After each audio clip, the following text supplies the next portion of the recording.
Welcome to the live show on the internet. Yeah. We got a wild and crazy show for you tonight. Yes, we do. We about to jump right into it. What is going on out here for real? It's a lot of kids, men, not just girls, men with low self-esteem under the ground. Memphis is a city that's a man city, but it's raised by women. So they don't. A lot of the men that's leaders, they don't. They copy off of who they was raised under. And you know, and I'm gonna say this right quick, and I hope I don't offend nobody, but if you're a young dude doing this, please stop. Back in my days, the women would bust your windows and cut your tires. Now, that's what the dudes doing. You see where I'm going with it? Yeah. See, you're taking on the traits of mama. You don't, they don't know how to be men, and since, it's a self-esteem problem in the house with who's raising them, they got a low self-esteem problem. And that's what's really going on. Memphis, Tennessee is shaking. Iconic rapper Project Pat lost his 21-year-old son on January 10th. There's a lot to the story. Let's talk about it. Now, everybody knows Project Pat, also an icon himself.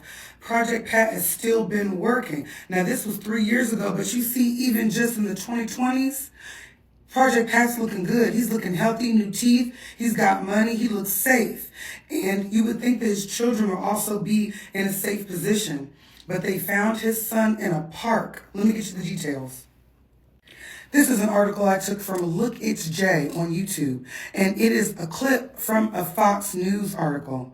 21-year-old Patrick Houston Jr. passed away in Imogene Heights shooting on January 10th. He was the son of Project Pat. The shooting happened around 1:15 in Sherjean Park, close to the intersection of Ketchum Road and Long Street. The Memphis police said Houston passed away in the scene of the shooting. Now, this was January 10th, and as of January 23rd, nobody has been apprehended. Nothing about the shooter has been released. We have not found him. Now, Project Pat is still working. You know, he's the brother of Juicy J. Shout out to Project Pat. I'd like to send my condolences out to Project Pat family and friends, man. This is a sad situation. This is a very hard pill to swallow, especially for Project Pat losing a son. You understand what I'm saying? They say his son was killed in Memphis, and a lot of people are blaming Project Pat due to Project Pat past lifestyle, due to the type of music he was making in the past and the type of lifestyle he was living. But at the end of the day, Project Pat was an entertainer. You understand what I'm saying? I'm not going to be biased in this situation. At the end of the day, Project Pat was just making a way for his family. Unfortunately, this situation has happened. Now, it's a lot of people that's insinuating that Project Pat, this might have been a sacrifice for his son, you know what I mean, due to the music industry. And we all have speculations about strange things that do occur in the music business. But at the end of the day, we all make sacrifices on a daily basis. You understand what I'm saying? When you wake up in the morning, all the way till you go to bed, you done made a sacrifice. You know what I'm saying? Some of the sacrifices are good, some of them are bad, but we can't sit up here and point the finger at one another.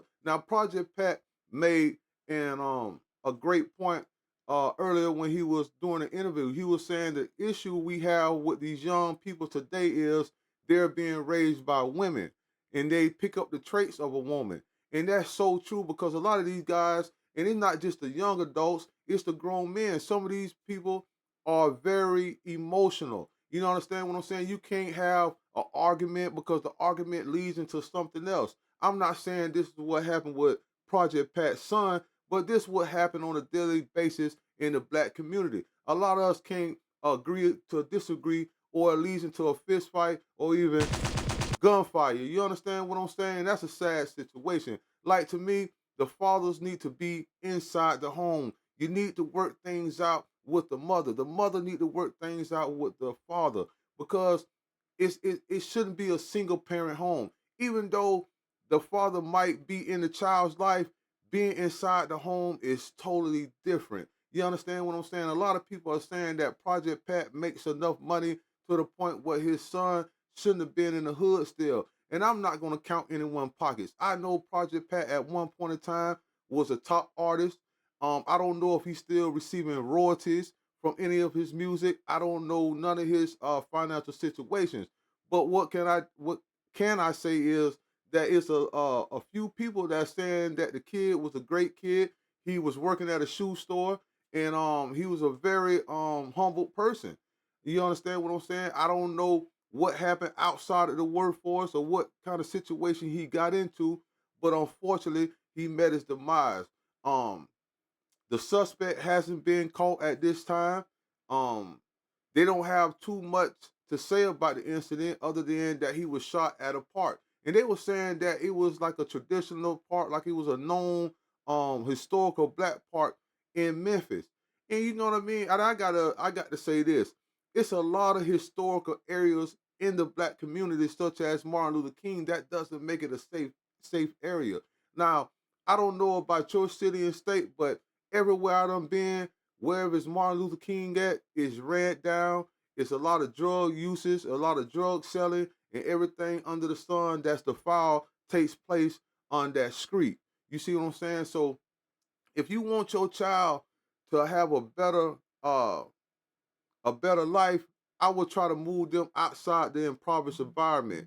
Like I say, man, you can be a perfect parent. You can raise your child and train your child to go the right way, but sometimes they go astray. And I don't know if this is a situation with Project Pat because his son doesn't seem to be like he's a hardcore thug or anything. He doesn't seem to be like he tried to follow his father's footsteps as far as getting to the rap game and making a name for himself.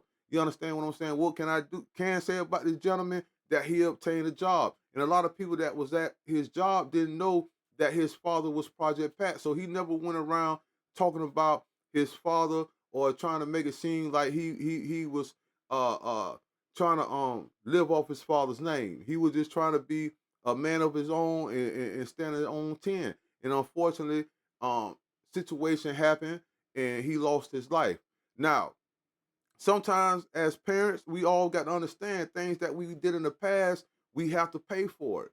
You know what I mean? Sometimes it might skip over us and it might go to somebody that's close to us in our family or somebody that we care dearly about. And sometimes we have to pay through it through our children. So we got to keep in mind, we got to be mindful that we got to make sure that we do things correctly while we living, man, because we don't want to have to deal with anything like this, man. Like I said, I want to send my condolences out to Project Pat, man, Pat Houston, because he lost his son, man. And I know that's a hard pill to swallow. And I just pray and hope, man, Project Pat uh find some type of strength in the Lord and continue his journey as what he's doing. You understand what I'm saying? As far as going out there, talking positive to the people in prison and into the schools and everything about his journey and how he found God. Leave your thoughts in the comments. Elaborate. With that being said, if you smell some stink, that's me. Urban Gospel TV, cause we the shit.